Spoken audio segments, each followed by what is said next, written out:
There's a moment from that hearing that people will analyze over and over again.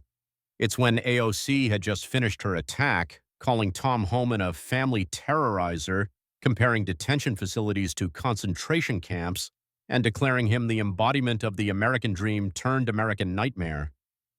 The progressive gallery applauded, MSNBC reporters nodded approvingly, C-SPAN cameras zoomed in on Homan's face waiting for the collapse, and Tom Homan smiled. Not a nervous smile, not a defensive smile, but the smile of a seasoned interrogator who had spent 34 years facing down the most dangerous cartel criminals in the world. The smile of a man who knew exactly what was inside the folders sitting beside his chair. AOC thought she had just destroyed her opponent. She didn't know she had just walked into a trap that Homan had been setting since the day she called border facilities concentration camps. And 8 minutes later, when Homan finished exposing her Tesla, her Met Gala party, and her abandoned grandmother AOC would utter two words she would regret for the rest of her life. The House Judiciary Committee hearing starts routinely until AOC storms in 20 minutes late, designer heels clicking on marble floors. She's got her phone ready for the viral moment her team planned.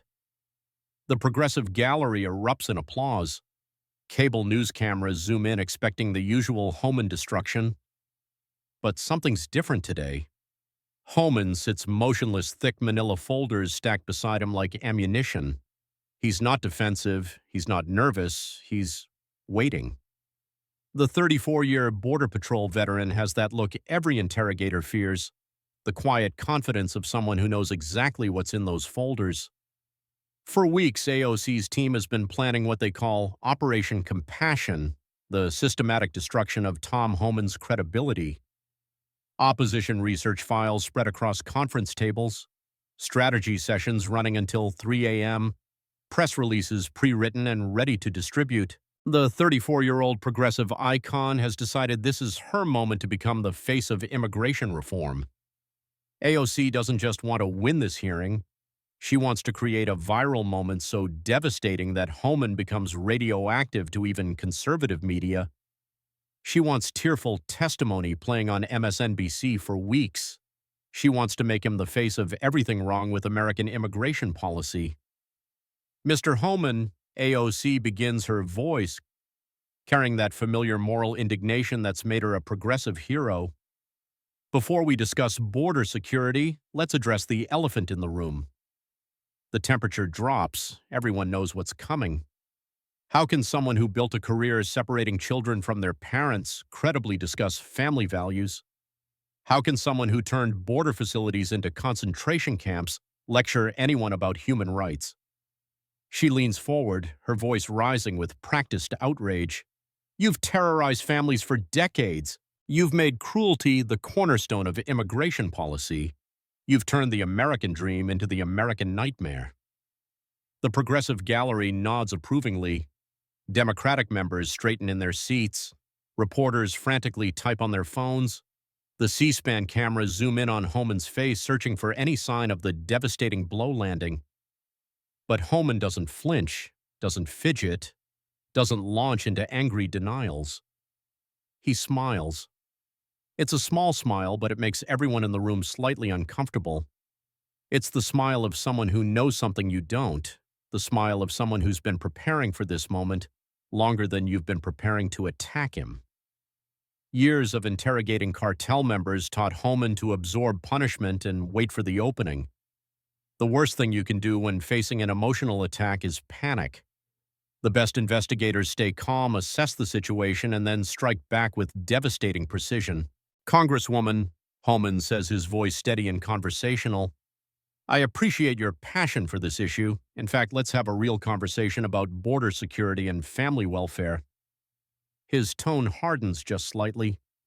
But first, since you've opened the door to examining records and discussing family priorities, I think the American people deserve to see some other documents. Homan reaches for his folders with the deliberate movement of a prosecutor presenting evidence. Because unlike some people in this room, I believe in transparency and accountability. Comment folders. If you think politicians should back up their attacks with evidence. because what Homan pulls out next will leave AOC speechless. Since you mentioned family welfare, Congresswoman, let's examine the actual data from the border under different policies. Homan opens his first folder with surgical precision. These aren't political talking points. These are DHS statistics that AOC has clearly never seen.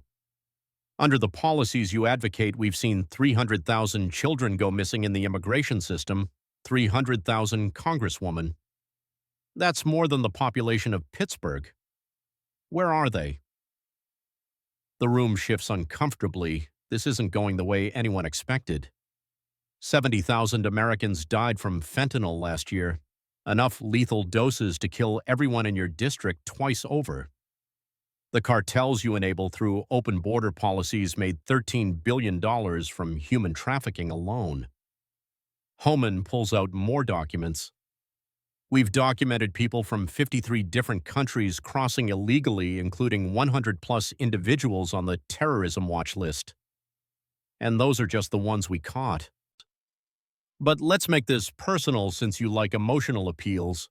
Maria Gonzalez, legal immigrant in your district, waited 6 years for her husband's visa, while illegal crossers got processed in weeks. Jose Rodriguez, union construction worker in the Bronx, lost his job to employers hiring undocumented workers at below minimum wage. Homan's voice becomes pointed. Your policies don't help immigrants, Congresswoman. They help smugglers, cartels, and wealthy employers who want cheap labor. You mentioned concentration camps, Congresswoman.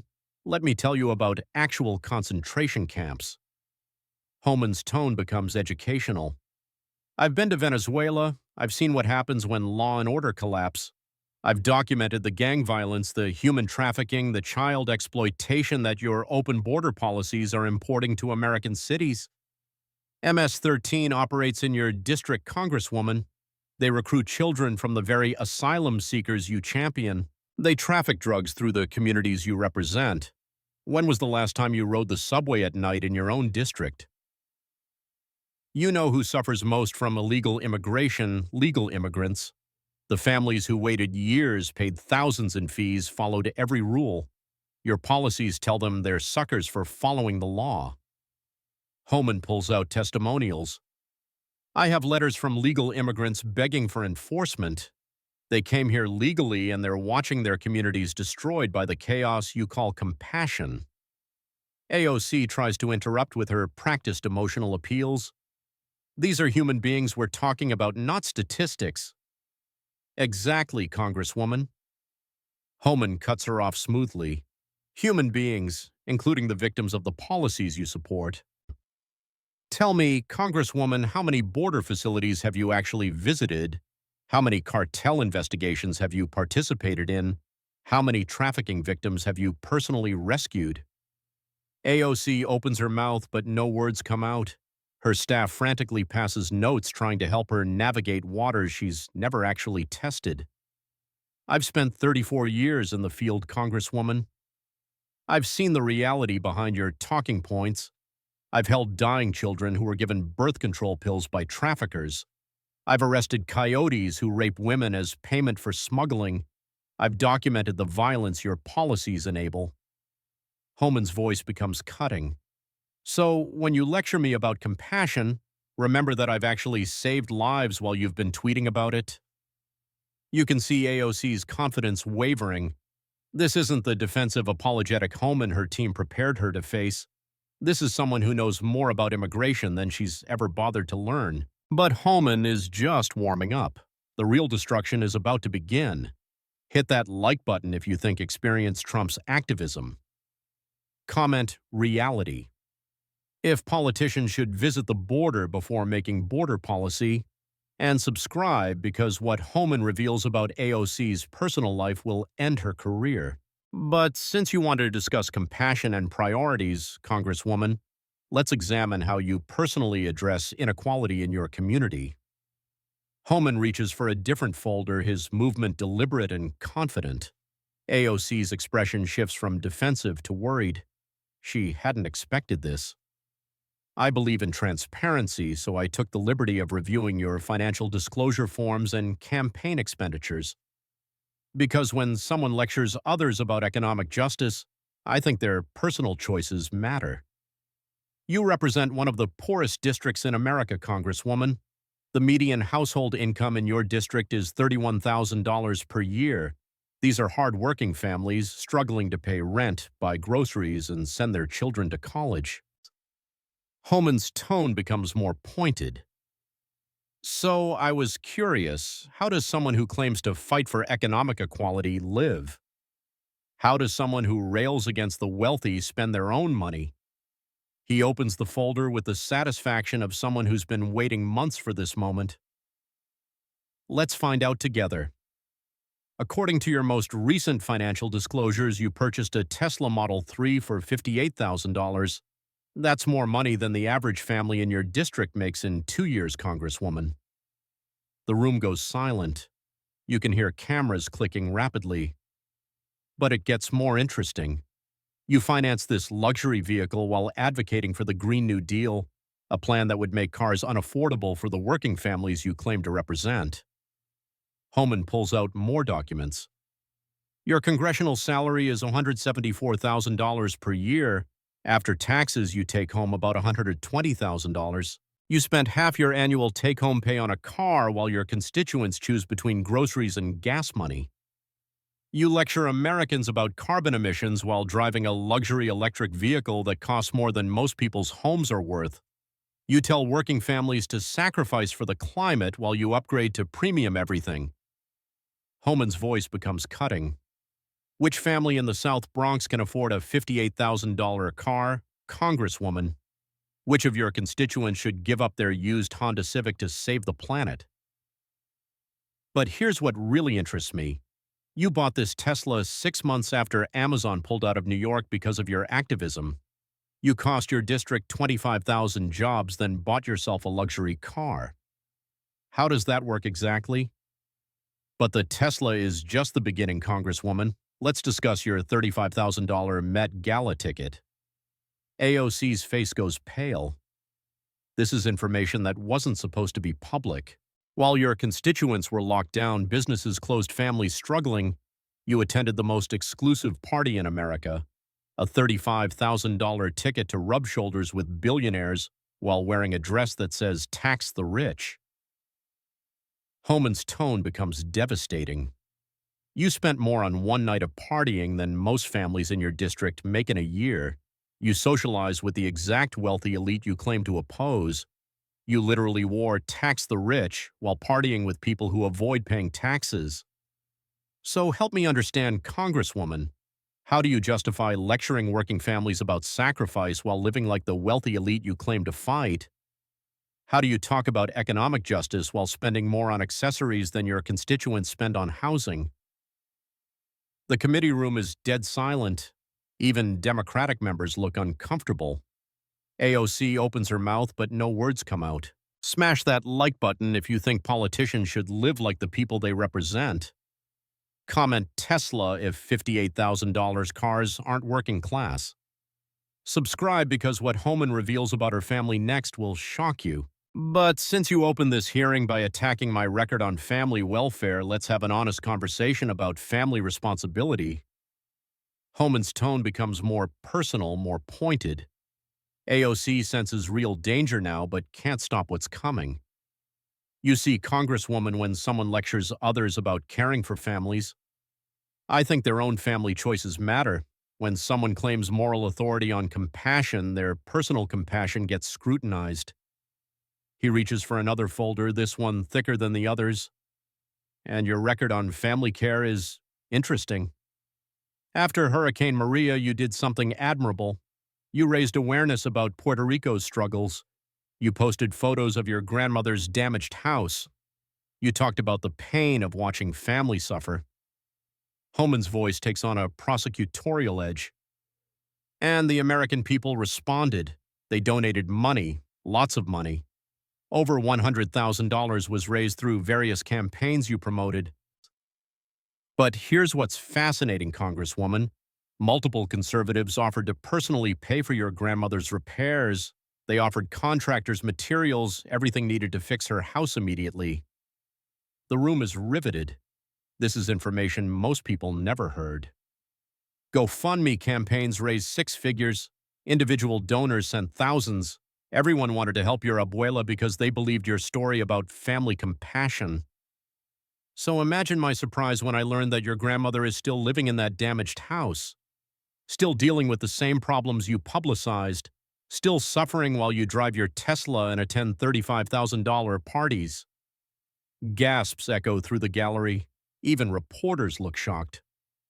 The money you helped raise, it went to political organizations, activist groups, and progressive causes. Very little reached actual Puerto Rican families. Almost none helped your own grandmother. Homan's voice becomes devastating. You raised six figures off your grandmother's suffering, then left her in that damaged house while you moved to a luxury apartment in D.C. You used her pain for a political profit, then abandoned her when the cameras stopped rolling. Conservative donors offered to help your family directly. No politics, no publicity, just human compassion. You rejected their help because it came from the wrong political side. You want to know about family values, Congresswoman? I've been married to an immigrant for 20 years. I know what real families go through in the immigration system. I've helped reunite more families than you've ever met. Homan's voice gains intensity. While you were tweeting about family separation, I was running operations that rescued trafficked children from actual predators. While you posed for Instagram photos, I was saving lives. Your policies don't help the communities you represent. They hurt them. Open borders bring drugs, violence, and chaos to the neighborhoods where your constituents live. The wealthy areas where you socialize are protected by the same security you deny working families. You raised money off your grandmother's suffering but couldn't spare a weekend to fix her roof. You bought a $58,000 car but couldn't hire a contractor for your own family. You spent $35,000 on a party but couldn't invest in your grandmother's basic needs. Homan's voice becomes gentle but devastating. That's not compassion, Congresswoman. That's not family values. That's political opportunism using family tragedy for personal gain. The moral authority in the room has completely shifted. The immigration enforcer sounds more compassionate than the progressive activist. AOC sits in stunned silence, finally understanding that her entire narrative just collapsed. Comment, abuela, if family comes before politics. Like this video if politicians should help their own families first. Subscribe because AOC's about to make the mistake that ends everything. Since you mentioned economic justice, let's examine the economics of your signature legislation, the Green New Deal. Homan pulls out economic analyses that AOC has clearly never read.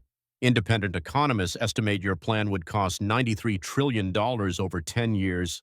That's more than 4 times the entire U.S. economy. Let's break that down for the families in your district, Congresswoman. $93 trillion divided by 130 million households equals $710,000 per family. That's not total cost. That's the additional burden on every American household.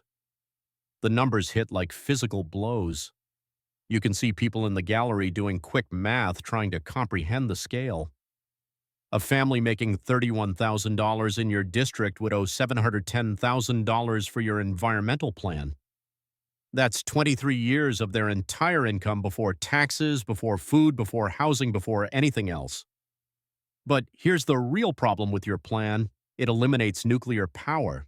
That's the only clean energy source that could actually replace fossil fuels at scale. Your plan is mathematically impossible without nuclear. Homan's tone becomes educational. Germany tried your approach. They shut down nuclear plants and increased renewable energy. Their carbon emissions went up, not down. Their electricity costs tripled. Their economy suffered while the environment got worse. But let's talk about jobs since you claim to represent working families. Your activism cost New York 25,000 Amazon jobs and $27 billion in tax revenue. These weren't minimum wage jobs, Congresswoman. These were high-paying tech jobs that would have employed thousands of people from your district. Union construction jobs, service jobs, economic development that would have transformed Queens. I talked to some of the families affected. Single mothers who are counting on those Amazon jobs, construction workers who lost contracts, small business owners who planned expansions around the Amazon facility. Homan's voice becomes pointed. You cost real families real opportunities for Twitter applause. You sacrificed your constituents' economic future for progressive street credibility. You ran as a working-class candidate congresswoman, a bartender who understood regular people's struggles. But look at you now. Tesla Model 3, luxury apartments, Met Gala parties, designer clothes. You've become everything you once opposed. You claim to support unions, but your border policies undercut union wages by flooding the labor market with undocumented workers. You support the Green New Deal, but it would eliminate millions of union jobs in energy and manufacturing. When did you stop representing workers and start representing activists? When did fighting for your district become less important than fighting for your brand? Drop betrayal in the comments. If politicians abandon their voters for fame, like if $710,000 per family is too much to pay, subscribe because AOC is about to make the fatal error that destroys her career. AOC has been getting destroyed for 6 straight minutes. Her Tesla exposed, her Met Gala hypocrisy revealed, her grandmother abandoned, her economics demolished. She's bleeding politically and everyone can see it. Desperate politicians make desperate moves, and desperate moves end careers. AOC's voice rises, becoming shrill with frustration and panic. Mr. Homan, with all due respect, you clearly don't understand the complexities of modern immigration policy or social justice. Her finger points directly at him, shaking with rage. Maybe instead of cherry-picking statistics and making personal attacks, you should educate yourself about human rights and the realities of systemic oppression. The phrase hits the room like a nuclear bomb. Educate yourself. The 34-year-old bartender turned politician just told the most experienced immigration official in American history to educate himself. The silence is so complete you could hear a pin drop 3 rooms away. Even Democratic members look mortified. Progressive staffers put their heads in their hands. The C-SPAN cameras capture every second of the most career-ending statement in modern political history. When Homan responds, his voice is quiet, but it carries the force of 3 decades of experience.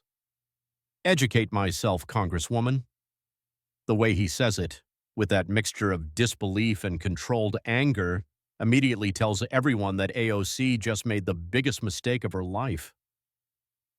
Let me tell you about my education, Ms. Ocasio-Cortez. 34 years on the border, thousands of arrests, hundreds of trafficking cases, dozens of cartel investigations. Homan's voice gains intensity. I've been educating myself about immigration since before you were legally allowed to drink. I've spent more time at the border than you've spent in Congress. I've been educated by dying children given birth control by traffickers, educated by women raped as payment for smuggling, educated by families destroyed by the cartels your policies enrich. His tone becomes cutting. I've been educated by reality, Congresswoman, while you've been educated by Twitter and graduate school theories that fall apart the moment they meet actual criminals. You've been in Congress for 4 years. I've been saving lives for 34 years. You've attended committee hearings. I've conducted actual investigations. You've given speeches about immigration. I've lived it. You want to know about human rights education? I'll educate you right now. Homan's intensity builds as he shares experiences AOC could never imagine. I've held children who were trafficked across our border, real children, not photo ops, children who were bought and sold like commodities while you were bartending in Manhattan. I've rescued over 5,000 trafficking victims in my career, 5,000 human beings who are alive today because of immigration enforcement. How many lives have you personally saved, Congresswoman? This is the moment when everything changes. The immigration enforcer becomes the humanitarian. The progressive activist becomes the privileged elite. The experienced professional becomes the moral authority. Don't lecture me about human rights when you've never risked your life to protect human beings. Don't educate me about compassion when you abandoned your own grandmother for political gain. Homan's voice becomes thunderous.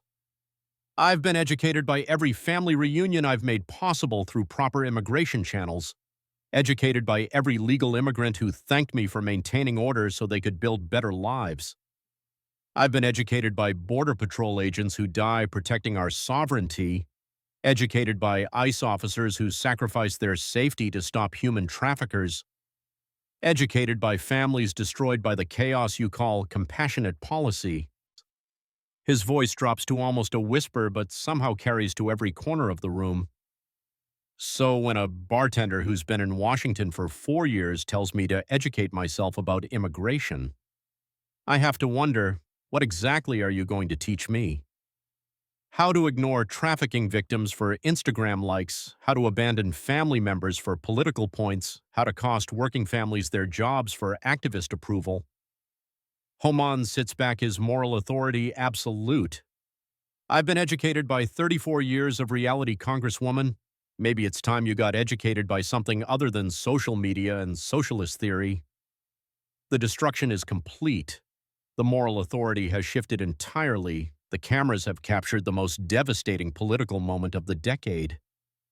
And AOC sits in stunned silence, finally understanding that she just ended her own career with 2 words: educate yourself. Comment educated if 34 years beats 4 years. Smash that like button if experience trumps activism. Subscribe because Homan's final lesson will be quoted forever. Since you mentioned education, Congresswoman, let me give you a constitutional education. Homan pulls out a pocket constitution worn from use. We both took the same oath when we started our government service. We both swore to support and defend the Constitution of the United States. That Constitution, the one you swore to uphold, establishes a nation of laws, not feelings. It creates a system where justice is blind, where rules apply equally, where order enables freedom. Homan's voice becomes professorial. But your policies advocate selective law enforcement. You want immigration laws enforced based on emotions, not legal standards. You want justice determined by identity, not evidence. When you encourage people to ignore immigration law, you're not just violating your oath, you're undermining the entire constitutional system. Because once we decide some laws don't matter, which laws do, every sovereign nation has the right to control its borders, Congresswoman. That's not racism, that's basic sovereignty. Even countries with universal health care and generous social programs have strict immigration controls. Canada, which you often praise, has tougher immigration enforcement than we do. They require skills testing, language proficiency, and years-long waiting periods. Are they racist too? The American people elected representatives who promised border security. They voted for immigration control. They chose order over chaos. Your job is to implement their will, not impose your ideology. Congress has the constitutional authority to regulate immigration, but that authority comes with the responsibility to actually regulate, not to abdicate control to smugglers and cartels. You represent 700,000 people in one district, Congresswoman. I spent my career protecting 30 million Americans. Your responsibility is local. Mine was national. But even your local responsibility requires enforcing federal law. Even your constituents deserve protection from the chaos your policies create. Immigration law isn't optional, Congresswoman. It's not a suggestion. It's the law passed by Congress, signed by presidents, upheld by courts. When you encourage people to ignore it, you're encouraging lawlessness.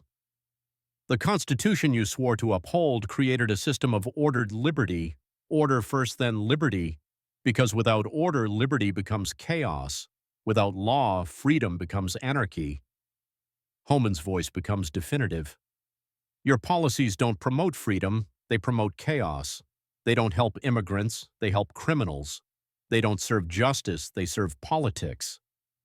So here's your constitutional education, Congresswoman. You work for the American people, not for your ideology. You swore to uphold the law, not your feelings. You committed to serve the Constitution, not your political ambitions. Drop Constitution if laws should be enforced equally, like if sovereignty matters. Subscribe because the aftermath will shock the political world. The committee room falls into absolute silence. AOC stares at her hands, unable to form words. The progressive confidence she brought into the hearing is completely gone, replaced by the hollow look of someone who's just watched 4 years of political capital evaporate in 8 minutes. Democratic committee members actually put physical distance between themselves and AOC. Even the most progressive representatives recognize they've just witnessed a political execution. Staff members look mortified knowing their boss just became radioactive. The cameras capture every second of AOC's shock and silence. Homan sits calmly, his worn constitution still in his hand. He's not gloating, he's not celebrating. He simply demonstrated what happens when ideology meets experience, when activism encounters expertise. The contrast is devastating. The seasoned professional who just delivered a masterclass in constitutional law versus the young politician who told him to educate himself. Within minutes, social media explodes with unprecedented fury. Educate yourself trends ironically, with conservatives sharing clips of AOC's condescending comment followed by Homan's devastating response. The hashtag becomes a rallying cry against progressive arrogance. Abuela Gigat becomes the conservative equivalent of a major scandal, representing everything wrong with performative politics. Memes flood Twitter showing AOC's Tesla next to her grandmother's damaged house. 34 years trends as people contrast Homan's experience with AOC's brief political career. Veterans, law enforcement, and immigration officers share their own experience stories. The most shared clip isn't the policy discussion, it's the 30-second exchange where AOC says, "Educate yourself," and Homan responds with quiet authority. The video generates 50 million views in 24 hours, becoming one of the most watched political moments in social media history. Liberal commentators struggle to defend AOC's performance. MSNBC and CNN focus on Homan's tone rather than his facts. Progressive Twitter tries to change the subject to other issues, but the damage is done. Overnight, AOC transforms from progressive icon to cautionary tale. Her presidential ambitions, already shaky, become impossible. Democratic leadership begins distancing themselves. Even progressive activists recognize she's become a liability. Conservative media hails Homan as the future of the Republican Party. Speaking invitations flood in. Donors start talking about Senate runs, even presidential potential. He becomes the model for how to handle progressive attacks. More importantly, the viral moment shifts public opinion on immigration. Polling shows increased support for border security. Democratic politicians start moderating their positions. The Abolish ICE movement quietly dies. Homan's performance becomes the template for conservative politicians facing progressive attacks. Stay calm, use facts, expose hypocrisy, and let them destroy themselves. Educate yourself becomes a permanent meme representing progressive arrogance. Every time a young politician lectures an experienced professional, someone posts the Homan clip. AOC retreats from immigration debates entirely. She focuses on safe progressive issues but never recovers her previous influence. Homan becomes a conservative star, his expertise finally recognized nationally. The viral moment represents more than one hearing. It symbolizes the clash between experience and ideology, between results and rhetoric, between governing and grandstanding. AOC walked into that hearing room as the face of the progressive movement. She walked out as proof that sometimes the most devastating defeats come not from personal attacks but from simple truth delivered with unshakable authority. Comment truth if facts beat feelings. Smash that like button if experience beats activism. Hit subscribe, because this is what accountability looks like when it's real. This is what happens when you tell a 34-year veteran to educate himself. This is what democracy looks like when preparation meets performance. And this is why you should never underestimate the quiet confidence of someone who's actually done the job. The constitutional education is complete. The political assassination is finished. And America has just witnessed what happens when someone who actually knows the law confronts someone who spent 4 years violating it.